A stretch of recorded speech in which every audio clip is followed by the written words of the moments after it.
राम रटत कोड़ी भलो, चू चू पड़े जो चाम, वो सुंदर शरीर किस काम का, जा मुख नाही नाम। पवित्र श्रीमद् भागवत गीता, पवित्र चारों वेद, पवित्र कुरान शरीफ, पवित्र बाइबल, पवित्र गुरु ग्रंथ साहिब, पवित्र कबीर साहिब की वाणी में छुपे हुए गूढ़ रहस्य अर्थात तत्व को जानने के लिए कृपया अवश्य सुनिए जगत गुरु तत्वदर्शी संत रामपाल जी महाराज के मंगल प्रवचन। Part 2. परम पिता परमात्मा सर्व सृष्टि रचनहार कबीर देव कबीर साहिब इस काल के लोक में सह शरीर आते हैं और सह शरीर चले जाते हैं।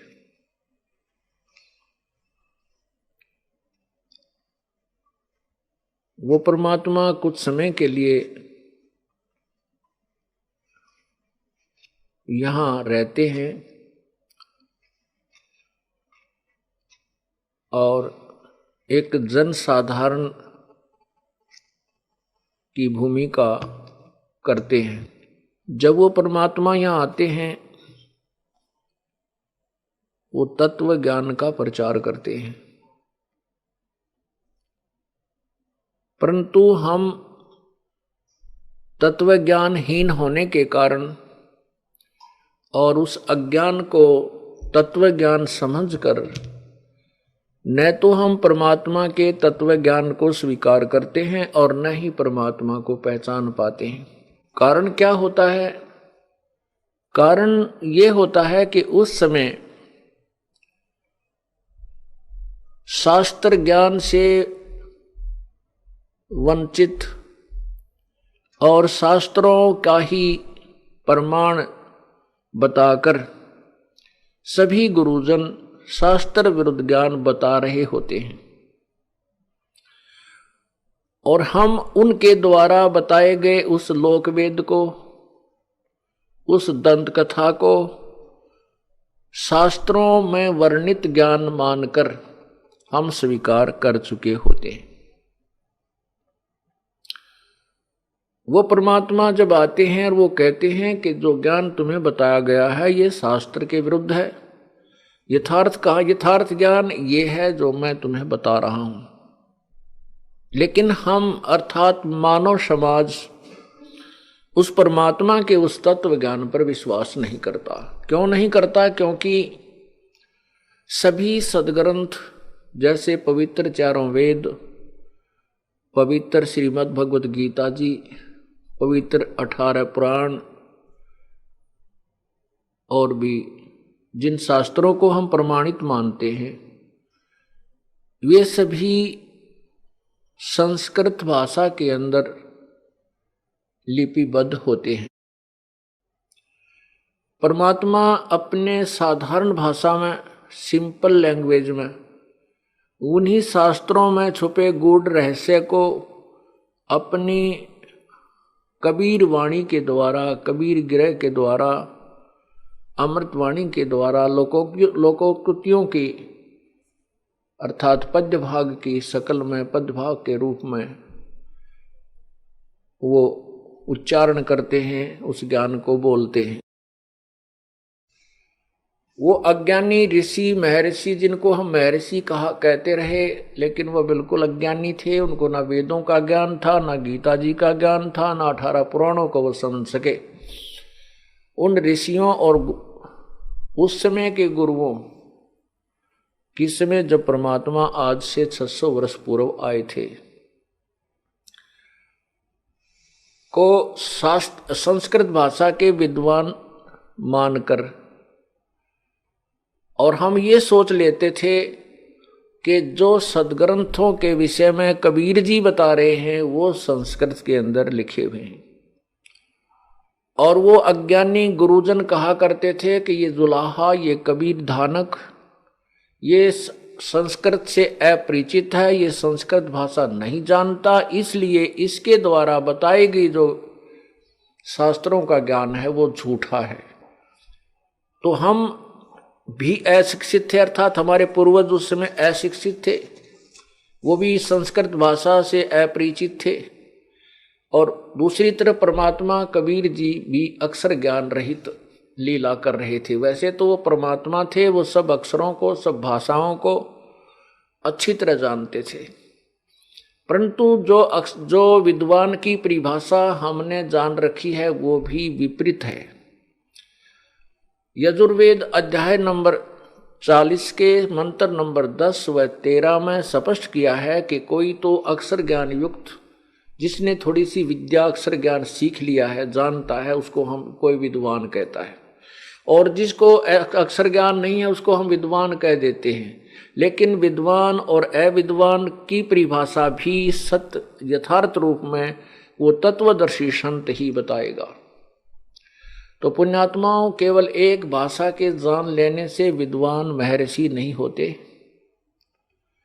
एक संस्कृत भाषा का जानने वाला पंजाबी भाषा को से अपरिचित है तो उसमें वो अविद्वान है, और यदि वो गुजराती नहीं जानता उसमें अविद्वान है, यदि वो इंग्लिश नहीं जानता है तो उसमें अविद्वान है। तो वो विद्वान नहीं है, केवल एक भाषा से परिचित है। दो से भी हो सकता है लेकिन वो भी विद्वान नहीं है।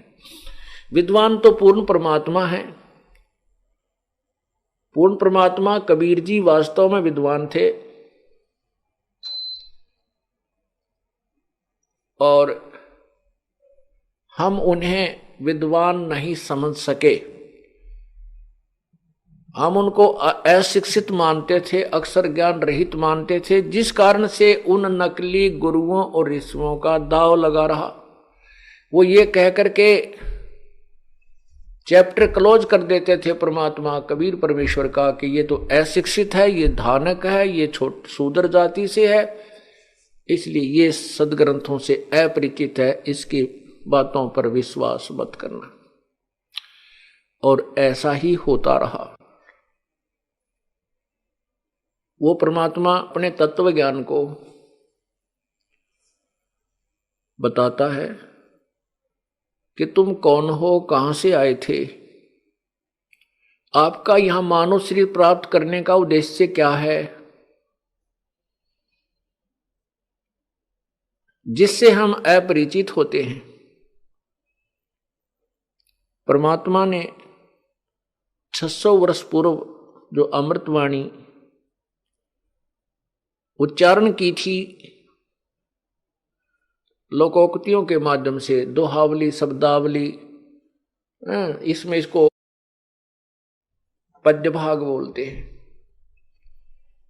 तो इन पदों में, इन दोहों में, श्लोकों में परमात्मा ने वही अमृत ज्ञान भरा हुआ है जो अपने सदग्रंथों में संस्कृत भाषा में विद्यमान है।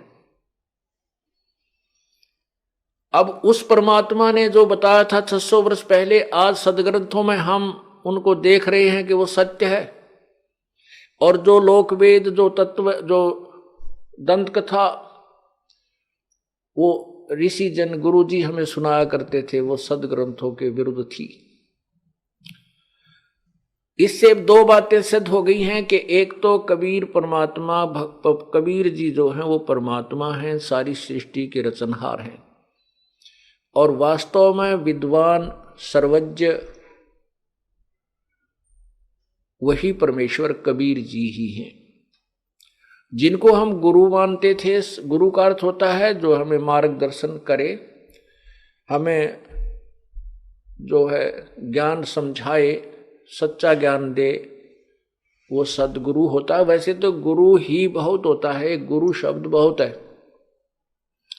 गुरु ही शब्द उसके लिए बोला जाता है जो अपने विषय में मास्टर होता है, अपने कार्य में जो कुशल होता है उसको गुरु बोलते हैं, और वो फिर दूसरों को बताता है वही यथार्थ ज्ञान, यथार्थ क्रिया, तो वो गुरु होता है। सतगुरु इसलिए कहना पड़ा क्योंकि झूठे गुरुओं की गिनती नहीं, इसलिए सतगुरु शब्द लगाना पड़ा। अन्य गुरु ठीक नहीं है, वो सही ज्ञान नहीं दे रहे। इसलिए सतगुरु जो सच्चा ज्ञान प्रचार करने वाला है वो सतगुरु। तो वो सतगुरु भी कबीर परमेश्वर है और गुरु भी वही है। गुरु कहो चाहे सतगुरु कहो, क्योंकि गुरु वही होता है वास्तव में जो सही ज्ञान मार्गदर्शन करे और अपने विषय में मास्टर हो।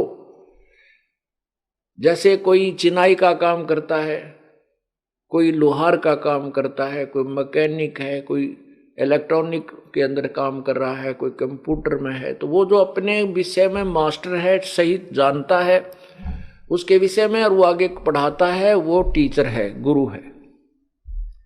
जो गलत पढ़ा रहा है वो गुरु की उपाधि तो प्राप्त कर ली उसने भोली जनता से, लेकिन वो गुरु नहीं है, क्योंकि वो मास्टर नहीं है, उस विषय में वो कुशल नहीं है।